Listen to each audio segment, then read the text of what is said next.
یعنی وہ لوگ جو انکار کر رہے تھے، جب وہ سنتے ہیں کہ بس یہ سے دو چار عمل کرنے ہیں، وہ اسے آسان راستہ سمجھ کر یا اس میں آسانی محسوس کر کے بھاگتے ہوئے آتے ہیں۔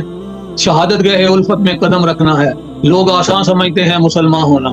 انہوں نے یہ سمجھا کہ بچان یہ باتیں قول و قرار کر لیا، اللہ تعالیٰ نے جو امانتیں دی اس کا سادہ سا مفہوم لے لیا اور کہا جی ہم اس کی پابندی کریں گے۔ صلاح سے مراد صرف انہوں نے نماز لے لی، وعدے وعید سے مراد انہوں نے زبانی کلامی وعدے لے لیے، تو پھر ان کو یہ سمجھتے ہیں کہ جنت کے حاصل کرنے کا یہ آسان سا طریقہ ہے۔ وہ باہر آتے ہیں، دوڑتے ہوئے بھاگتے ہوئے آتے ہیں، دائیں بائیں سے آتے ہیں، ہر ایک کی پھر یہ توقع ہوتی ہے کہ کچھ نہ کیا جائے اور پھر بھی سب کچھ مل جائے۔ جنتوں والی نعمتوں میں وہ ایسے ہی داخل سمجھے جائیں گے یا انہیں مل جائے گی، میسر ہو جائے گی۔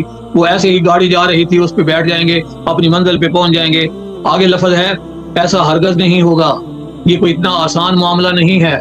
اللہ کے ساتھ وعدے وعید معاہدے یہ کوئی آسان نہیں ہے کہ اللہ کے قول و قرار کا اقرار کرنا یہ کوئی آسان نہیں ہے۔ پہلے تو یہ سمجھنا ہی مشکل ہوگا کہ امانت ہوتی کیا ہے، اس کا حق ادا کیسے کرنا ہے۔ ہم نے اسے اسی